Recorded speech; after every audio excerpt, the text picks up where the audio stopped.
Eessatti dhalattee guddatte? Bakkiin ani itti dhaladhee fi bakkiin ani dhaladheef wal dhaba. Kan inni itti dhaladhee ittis guddadhe biyya baqaati. Biyya Somaalilaandii magaalaa Hargeysaa bakka jedhamtutti dhaladhe. Somaalilaand. Oromiyaa keessan si'aa turani.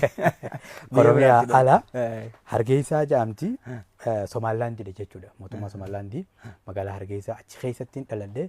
Maatiin kiyya egaa xiqqeenyatti jireenya baqattummaatiin biyyarraa godaananii naannoo san qubatanii anis achumatti dhaladhe achumatti guddadhe jireenya Somaaliyaatti baratte barnootallee barnootas hanga 10 takka achumatti baradhe ergan achi dhufe turtii waggaa 3 hin caalu waggaa 3 dhugaamu dhugaa rabbi ani waan ati irra caalaa yookiin gara Dirreedawaa kana yeroo baay'ee viidiyoo achitti hojjetamteef Dirreedawaa yookaan Harar achitti waan irra caalaa dabarsiti natti fakkaata. Dhugaa namni irra guddeensi namuma biyya keessatti dhalatee guddatee nasaa.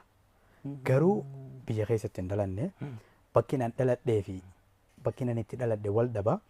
Gaa ergan biyya galee waggaa 3 kan achirraa kaasee biyyatti na galcheesi.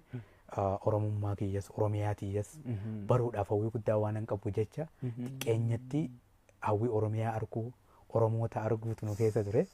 Sanii jechaan achirraa ka'ee dhufe ani gaamma achi dhaladhee achi guddadhee xiqqeenya kiyya irratti yeroon baradhurraa oolmaa bakkan oolu hundatti namni faana ooluu fi namni faana baradhu lammii tiyyaa miti. Irra guddinsi lammuma biyya sanii waan ta'anii jecha gaa hawaasni keenya kun dhiibbaa yeroo dheeraa irra tureef jecha biyya ormaa keessattis numa tuffatamaa numa reebamaa dararaan adda addaa irra ni gaha. Addatti immoo ani wanni dhiibbaa guddaan irratti uumuu ture biyya san keessatti Oromoo laman beekan achi gaafan ture. Oromoon tokko Oromoo ummaan tiyya mana keessa natti himtuu fi Oromoon tokko Oromoon kun ala bee natti himani.